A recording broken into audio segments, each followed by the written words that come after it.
ભરૂચ જિલ્લાના ઝઘડિયા તાલુકાના રાજપારડી ખાતે 13 સપ્ટેમ્બર વિશ્વ આદિવાસી અધિકાર દિવસની ઉજવણી કરવામાં આવી હતી। આજ રોજ દિલીપ છોટુભાઈ વસાવા અને આદિવાસી આગેવાનો દ્વારા રાજપારડી ચંદ્રકાંત એકલવ્ય સ્થિત ભારત આદિવાસી સંવિધાન સેનાના કાર્યાલય ખાતેથી રેલી સ્વરૂપે રાજપારડી 4 રસ્તા ખાતે ભગવાન બિરસા મુંડા ચોક પર બિરસા મુંડા ભગવાનની પ્રતિમાને ફૂલહાર કરી ઉપસ્થિત લોકોને દિલીપ છોટુભાઈ વસાવા દ્વારા સંબોધન કરવામાં આવ્યું હતું।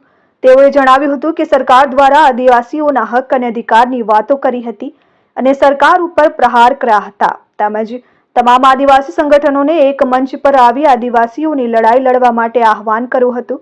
ત્યારબાદ રાજપારડીથી તેઓ ભેગા થઈ ભરૂચ કલેક્ટર ઓફિસ ખાતે પહોંચી રાજ્યપાલને સંબોધીને આદિવાસીઓના હક અને અધિકાર માટેનું આવેદનપત્ર આપવામાં આવશે તેમ તેઓએ જણાવ્યું હતું। આજે 13 સપ્ટેમ્બર સંયુક્ત રાષ્ટ્ર દ્વારા જે અધિકાર દિવસની ઘોષણા કરવામાં આવી છે એની ઉજવણી રૂપે અમે સૌ અહીંયા ભેગા થયા છીએ। આજે ગામડે ગામડેથી આવેલા કાર્યકરો, પત્રકારશ્રીઓ, આજે તમે જુઓ રાજપારડી ખાતે અમે બિરસા દાદાને ફૂલ આરતી સ્વાગત કર્યું અને ભરૂચ કલેક્ટર શ્રીને આવેદનપત્ર આપવાના છે।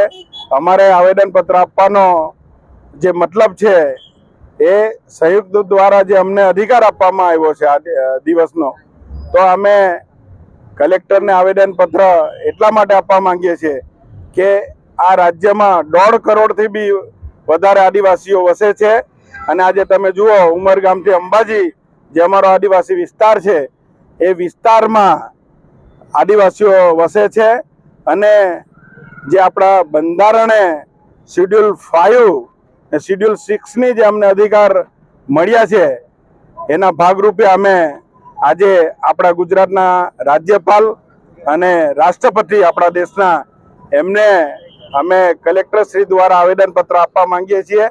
Nimesh Goswami, RN news, Jhagadia.